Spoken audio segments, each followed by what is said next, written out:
Welcome back our channel friends. இன்றைக்கி நம்ம வீடியோவில் ஒரு சூப்பரான ஸ்நாக்ஸ் ரெசிபி, அதுவும் ப்ரெட்டை வச்சு செய்ய போகிறோம். வாங்க அதை எப்படி செய்யலான்னு பார்க்கலாம். இந்த ஸ்நாக்ஸ் ரெசிபி செய்கிறதுக்கு நான் இன்றைக்கி 5 ஸ்லைஸ் ஆஃப் ப்ரெட்டை எடுத்துக்க போகிறேன். இது நான் ஆர்டினரி பேக்கரியில் வாங்கின ப்ரெட்டு தான். இந்த 5 ஸ்லைஸ் ஆஃப் ப்ரெட் எனக்கு 3 பேருக்கான ஸ்நாக்ஸ் அளவு எனக்கு வந்துச்சு. உங்கள் வீட்டில் நிறைய பேர் இருந்தால் நீங்கள் நிறைய ஸ்லைசஸ் ஆஃப் ப்ரெட்டை இதில் நீங்கள் ஆட் பண்ணிக்கலாம். எல்லா ப்ரெட் ரெசிபி மாதிரி இந்த ரெசிபிக்கும் நம்ம இந்த கார்னர்ஸ் எல்லாம் கட் பண்ணி எடுத்துக்கலாம். கார்னரில் இருக்கிற டார்க் லேயரை நீங்கள் ஆட் பண்ணிங்கன்னா ப்ரெட்டோட டேஸ்ட் கொஞ்சம் மாறும். அதனால் இந்த கார்னர்ஸ் எல்லாம் நம்ம கட் பண்ணி எடுத்துக்கலாம். இந்த ஸ்நாக்ஸை நம்ம ஈவினிங் டைமில் சுட சுட செஞ்சு ஒரு கப் டீ குடித்தோன்னா ரொம்பவே சூப்பராக இருக்கும். நார்மலாக ப்ரெட்டு சாப்பிட பிடிக்காதவங்க கூட இந்த மாதிரி நீங்கள் ஸ்நாக்ஸ் செஞ்சு கொடுத்தீங்கன்னா ரொம்பவே விரும்பி சாப்பிடுவாங்க. பெரியவங்கலேருந்து சின்னவங்க வரைக்கும் எல்லாருமே இந்த ரெசிபியை செஞ்சு கொடுத்தீங்கன்னா ஆசைப்பட்டு சாப்பிடுவாங்க. ஈவினிங் டைமில் செஞ்சு சாப்பிட்றதுக்கு இது ஒரு சூப்பரான ரெசிபியாக கூட இருக்கும். கண்டிப்பாக உங்கள் வீட்லேயும் இந்த ரெசிபியை நீங்கள் ட்ரை பண்ணுங்கள். கார்னர்ஸ் எல்லாமே இப்போ கட் பண்ணியாச்சு. இந்த ப்ரெட்டை ஒரு 4 பீசஸாக நம்ம கட் பண்ணி பிளெண்டரில் போட்டு நல்லா பவுடராக அரைச்சி எடுத்துக்கலாம். பிளெண்டரில் போடுறதால நான் ரொம்ப குட்டி குட்டி பீசஸாக கட் பண்ணி எடுத்துருக்கேன். உங்கள் வீட்டில் மிக்ஸி இருந்துச்சுன்னா நீங்கள் இதை 2 பீஸாக கூட கட் பண்ணி சேர்த்துக்கலாம்.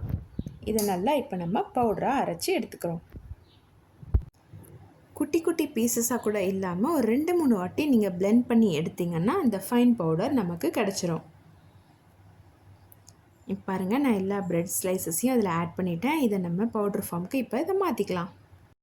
அடுத்த ஸ்டெப்பாக இதில் நம்ம பச்சை மிளகாவும் வெங்காயமும் ஆட் பண்ணிக்கலாம்.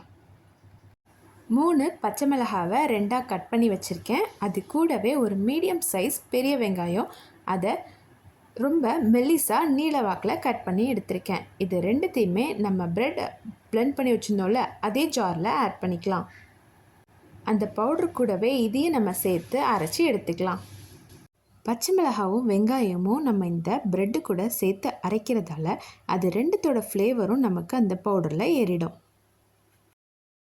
எல்லாம் சேர்ந்து அரைஞ்சதுக்கப்புறம் நம்ம இதை ஒரு பவுலில் மாற்றிக்கலாம். இப்போ அடுத்தடுத்த இன்க்ரீடியன்ஸை இதில் நம்ம ஆட் பண்ணிக்கலாம். இதில் நான் 2 டீஸ்பூன் அளவுக்கு மஞ்சத்தூள் ஆட் பண்ணியிருக்கேன்.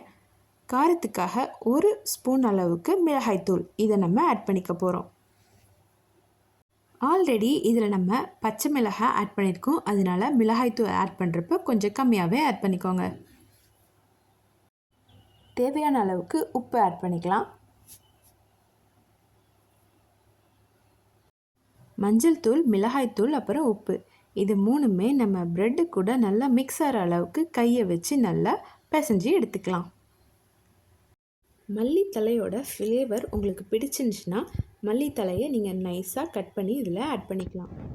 பிடிக்கலைன்னா இந்த ஸ்டெப்பை நீங்கள் அவாய்ட் பண்ணிக்கலாம். நெக்ஸ்ட்டாக நம்ம ஒரு பெரிய வெங்காயத்தை நீல வாக்கில் கட் பண்ணி இதில் நம்ம ஆட் பண்ணிக்கலாம். இது நம்ம சாப்பிட்றப்ப வாயில் படுறப்போ இது ரொம்ப நல்லாயிருக்கும். எவ்வளோ அளவுக்கு நீங்கள் வெங்காயம் ஆட் பண்ணுறீங்களோ அந்த அளவுக்கு நம்மளோட ரெசிபி ரொம்ப சூப்பராகவும் டேஸ்ட்டாகவும் இருக்கும். அடுத்து ஒரு பிஞ்ச் அளவுக்கு நான் இதில் மிளகுத்தூள் ஆட் பண்ணியிருக்கேன். உங்களுக்கு வேணும்னா நீங்கள் இதை ஆட் பண்ணிக்கலாம். இன்க்ரீடியன்ட்ஸ் எல்லாமே நம்ம ஆட் பண்ணியாச்சு. அடுத்து கொஞ்சம் கொஞ்சமாக இதில் தண்ணி சேர்த்து பஜ்ஜி மாவு பதத்துக்கு இதை நல்லா பிசைஞ்சு எடுத்துக்கலாம். தண்ணி சேர்க்கும்போது கொஞ்சம் பார்த்து சேருங்க. ப்ரெட்டை தண்ணி நிறையா அப்சர்வ் பண்ணும், கொஞ்சம் குழகுழப்பாகவும் ஆகிடும். ஸோ தண்ணி சேர்க்குறப்ப கொஞ்சம் பார்த்து பொறுமையாக ஆட் பண்ணிக்கோங்க. இன்க்ரீடியன்ட்ஸ் நம்ம எல்லாமே ஆட் பண்ணியாச்சு. தண்ணி சேர்த்து பஜ்ஜி மாவு பதத்துக்கும் இதை நல்லா நம்ம பிசைஞ்சு எடுத்தாச்சு. இந்த ஸ்டேஜில் உப்பு காரம் டேஸ்ட் பண்ணிவிட்டு உங்களுக்கு கூடுதலாகவோ இல்லை குறைச்சலாவோ வேணும் அப்படின்னா இதில் நீங்கள் சேஞ்ச் பண்ணிக்கலாம். குறைச்சலாக இருந்துச்சு அப்படின்னா ஆட் பண்ணிக்கோங்க. கூடுதலாக இருந்துச்சுன்னா நீங்கள் இதில் கடலை மாவை ஆட் பண்ணிக்கலாம்.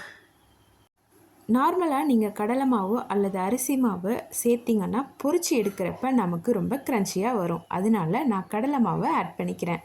உங்கள் கிட்ட கடலை மாவு இல்லை அப்படின்னா அரிசி மாவை கூட நீங்கள் ஆட் பண்ணிக்கலாம். நம்மளோட பேட்டர் இப்போ ரெடி ஆகிடுச்சு. இதை குட்டி குட்டி பால்ஸாக நம்ம இதை மேக் பண்ணி எடுத்துக்கலாம். அவ்வளோதான், நான் எல்லாத்தையும் மேக் பண்ணிட்டேன். அடுத்த ஒரு கடாய் எடுத்துக்கோங்க. கடாயில் எண்ணெய் நல்லா காஞ்சதுக்கு அப்புறமா நம்ம மேக் பண்ணி வச்சுருந்த பால்ஸை இதில் போட்டு பொரித்து எடுத்துடலாம். இந்த ரெசிப்பியில் நம்மளோட மெயின் இன்க்ரீடியண்ட்டே ப்ரெட்டு தான். ப்ரெட்டை நீங்கள் எண்ணெயில் பொரிச்சு எடுக்கிறப்ப சீக்கிரமாகவே அதோட கலர் சேஞ்ச் ஆகிடும். ஸோ நீங்கள் அடுப்பை மீடியம் ஃப்ளேம்லேயே மெயின்டைன் பண்ணிக்கோங்க. ரொம்ப ப்ரௌனிஷாகவும் எடுக்காமல் அதுக்காக ரொம்ப வேகாமலும் இல்லாமல் நார்மலாக இதை நீங்கள் பொரித்து எடுத்துக்கோங்க. தண்ணி அதிகமாக சேர்த்தா தான் நமக்கு ரொம்ப எண்ணெய் பிடிக்கும். அப்படி நீங்கள் தண்ணி நிறையா சேர்த்துட்டிங்கன்னா நான் சொன்ன மாதிரி கடலை மாவு அல்லது அரிசி மாவு இது ரெண்டுத்தையும் ஆட் பண்ணி பேலன்ஸ் பண்ணிக்கோங்க. ஈவினிங் டைமில் ஸ்நாக்ஸாக இந்த பிரெட் போண்டாவை செஞ்சுட்டு சுட சுட ஒரு கப் டீ வச்சு பாருங்கள். உங்களோட ஈவினிங்கே ரொம்ப ஸ்பெஷலாக மாறிடும். அவ்வளோதான், நம்மளோட டிஷ் இப்போ ரெடி ஆகிடுச்சு. இந்த டிஷ்ஷை உங்கள் வீட்டில் கண்டிப்பாக ட்ரை பண்ணி பாருங்கள்.